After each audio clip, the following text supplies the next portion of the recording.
Buenos días, soy Mauricio Olivera González, estudiante del Programa de Relaciones Internacionales y Estudios Políticos a Distancia de la Universidad Militar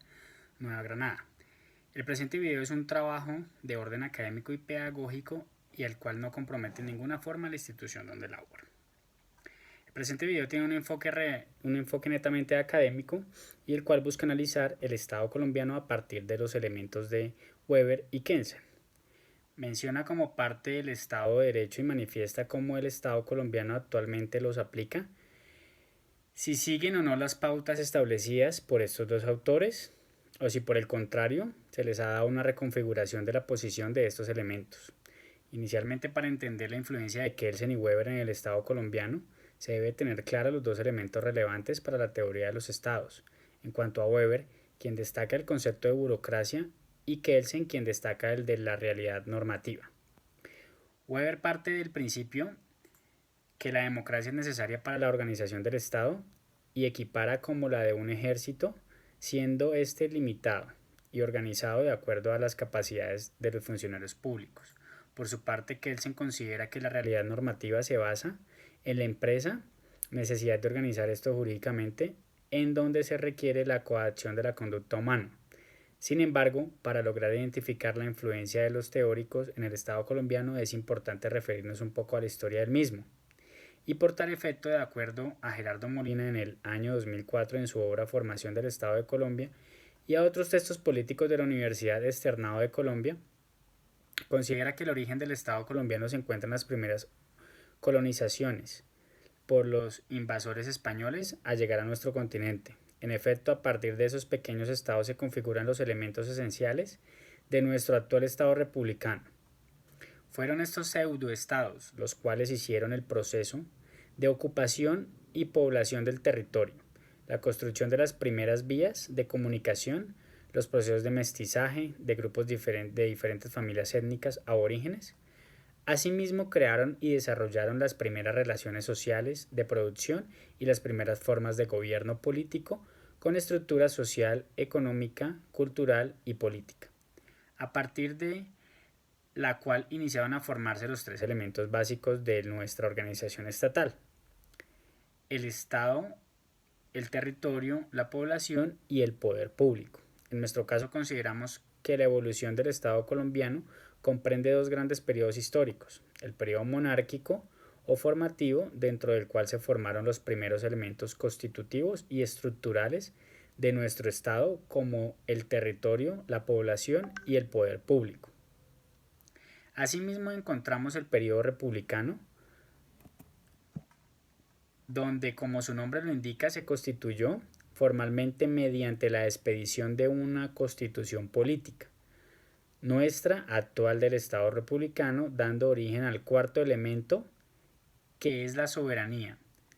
Así, pues desde el punto de vista del derecho constitucional, las colonias deben ser estudiadas como partes integrantes del constitucionalismo español, ya que en América y España son dos partes integrantes y constituyentes de la antigua monarquía española. El origen del Estado colombiano se encuentra en las constituciones republicanas que se escribieron en diferentes provincias del nuevo Reino de Granada. En ese momento se escribieron las diferentes provincias del nuevo Reino de Granada y se constituyeron en un proceso revolucionario de independencia desde 1810. Asimismo emergieron las constituciones del Estado Soberano de Cundinamarca, 1811, de la República de Tunja, también en 1811, del Estado de Antioquia en 1815, entre otras. Estas deben ser consideradas como las primeras normas fundacionales de nuestra organización república. Sin embargo, la Constitución de 1832 es la verdadera norma fundacional del Estado colombiano, pues a partir de ella es cuando se organiza nuestra actual república, una vez se desintegra la Gran Colombia. Posteriormente, la Constitución del 91, en el artículo primero, se manifiesta que en Colombia es un Estado social de derecho organizado en forma de república unitaria, descentralizada, con autonomía de sus entidades territoriales, democrática, participativa y pluralista. Pero esta breve explicación de genealogía del Estado colombiano se hace evidente que de alguna u otra de las teorías de Kelsen y Weber han marcado la formación del Estado colombiano y en la actualidad se mantienen vigentes, obviamente con algunas consideraciones especiales como el hecho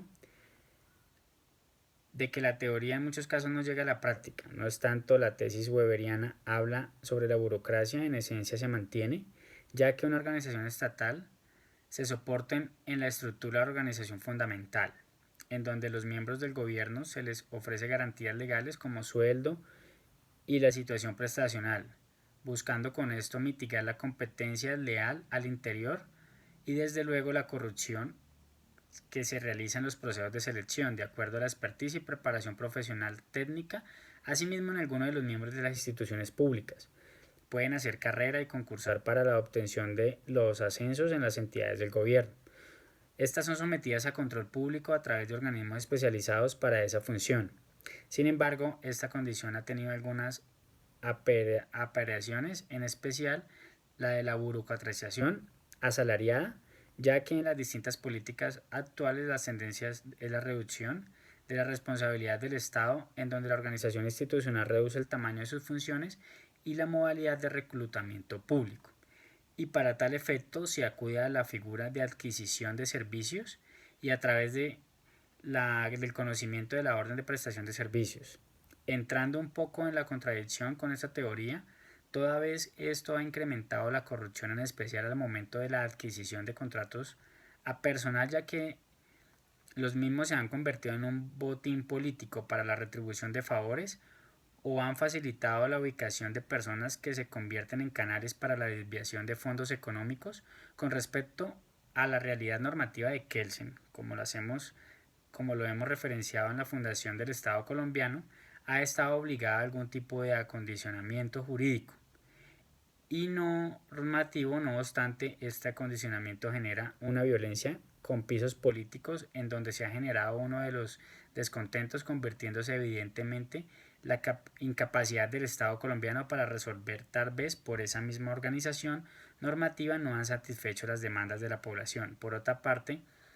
en los últimos tiempos se habla de una normativa justa y ágil. Por el contrario, se advierte que la normatividad colombiana ha sido muy laxa con delitos políticos y con la corrupción, mientras que con delitos comunes o de menor importancia es más efectiva, dejando entrever que la institucionalidad jurídica colombiana puede estar contaminada por la corrupción. No obstante, una de las principales influencias de este jurista es el ordenamiento jurídico colombiano. En la pirámide de Kelsen, en donde se aprecian los tres niveles fundamentales, es donde tenemos la Constitución. Luego, en el primer nivel tenemos la Constitución, luego sigue el nivel legal, en donde están contenidas las leyes orgánicas especiales, como también las leyes ordinarias y decretos de ley. En el último nivel encontramos el nivel sublegal. Aquí tenemos los reglamentos, las ordenanzas y las sentencias, las cuales no pertenecen al rango de una ley formal. En conclusión, podemos afirmar que el Estado colombiano actualmente se aplica en la tesis tanto de Max Weber, que en unas reconfiguraciones como ya se ha expresado, siendo hoy del día de la burocracia afectada por la reorganización del Estado,